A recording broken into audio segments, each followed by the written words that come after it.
កាន់តែក៏ក្រៅកោះពេជ្រថ្ងៃទី3អាហារខ្មែរត្រូវតែខ្លាំងបន្តផ្ទុះការគ្រប់គ្រងកាន់តែខ្លាំងមហាជនសម្រុកចូលរួមយ៉ាងកកកលើកស្ទួយផលិតផលខ្មែរបង្ហាញកម្លាំងរួបរวมសាមគ្គីយ៉ាងរឹងមាំ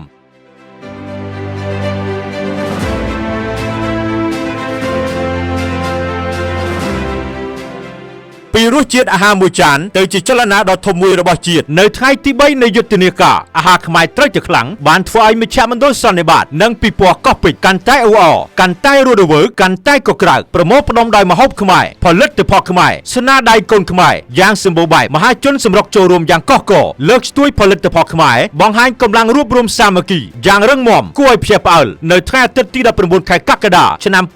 2026ដែលជាថ្ងៃបង្ហើយនៃយុទ្ធនាការអាហារខ្មែរត្រូវតែខ្លាំងបរិយាកាសនៅកោះពេជ្រមានសភាពអ៊ូអរខ្លាំងជាមួយវត្តមានអ្នកចូលរួមជាច្រើនដែលបានមកទស្សនាសាកល្បងរសជាតិនិងគាំទ្រផលិតផលក្នុងស្រុកស្នាមញញឹមក្លិនឈ្ងុយនៃម្ហូបខ្មែរផលិតផលខ្មែរយ៉ាងសម្បូរបែបនិងសម្លេងអបអរសាទរបង្កើតបានជាបរិយាកាសដ៏រស់រវើកប្រកបដោយមោទនភាពថ្ងៃទី3មិនគ្រាន់តែថ្ងៃបញ្ចប់នៃព្រឹត្តិការណ៍អាហារខ្មែរត្រូវតែខ្លាំងនោះទេប៉ុន្តែជាការបង្ហាញយ៉ាងច្បាស់ថាអាហារខ្មែរផលិតផលខ្មែរមានសក្តានុពលដ៏ធំធេងនិងអាចក្លាយជាកម្លាំងជំរុញសេដ្ឋកិច្ចជាតិតាមរយៈការគាំទ្រពីប្រជាពលរដ្ឋខ្មែរនិងការខិតខំប្រឹងប្រែងរបស់សហគ្រិនអ្នកផលិតនិងកសិករខ្មែរចាប់តាំងពីព្រឹករហូតដល់ល្ងាចស្តង់ជាង220ស្តង់បានបន្តទទួលស្វាគមន៍ភ្ញៀវជាបន្តបន្ទាប់ដោយនាំយកផលិតផលចម្រុះរបស់កូនខ្មែរមកបង្ហាញជូនសាធារណជនរួមមានម្ហូបប្រពៃណីអាហារកែច្នៃផលិតផលកសិកម្មនិងផលិតផលដែលមានសក្តានុពលឈានទៅកាន់ទីផ្សារអន្តរជាតិ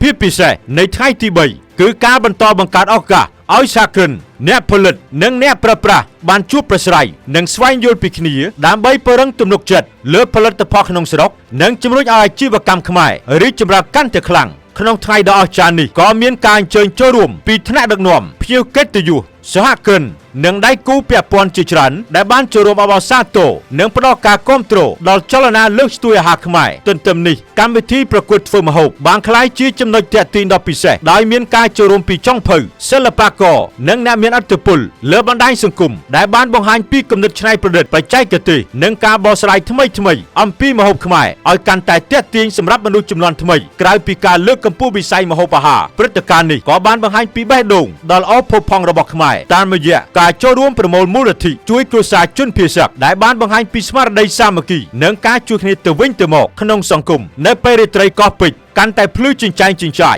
និងរស់រវើកជាមួយការសម្ដែងសិល្បៈការប្រគំតន្ត្រីនិងកម្មវិធីកម្សាន្តជាច្រើនដែលបានបិទបញ្ចប់នៅថ្ងៃទី3ជាមួយអារម្មណ៍រំភើបសប្បាយរីករាយនិងការចងចាំដ៏ពិសេសសម្រាប់អ្នកចូលរួមទាំងអស់អាហារខ្មែរត្រូវតែខ្លាំងបានបង្ហាញថាម្ហូបខ្មែរមិនមែនគ្រាន់តែជាអាហារសម្រាប់បរិភោគប៉ុណ្ណោះទេប៉ុន្តែក៏ជាមរតកវប្បធម៌ជាអត្តសញ្ញាណជាតិនិងជាកម្លាំងសេដ្ឋកិច្ចដែលអាចបង្កើតឱកាសថ្មីៗសម្រាប់ប្រជាជននិងសហគ្រិនខ្មែរពីកោះពេជ្រទៅកាន់បេះដូងប្រជាជនទូទាំងប្រទេសចលនាខ្មែរស្រឡាញ់ខ្មែរគាំទ្រផលិតផលខ្មែរបានបន្តបង្ហាញថានៅពេលខ្មែររួបរวมគ្នាស្នាដៃខ្មែរអាចកាន់តែរឹងមាំនិងឈានទៅរកឆាកអន្តរជាតិ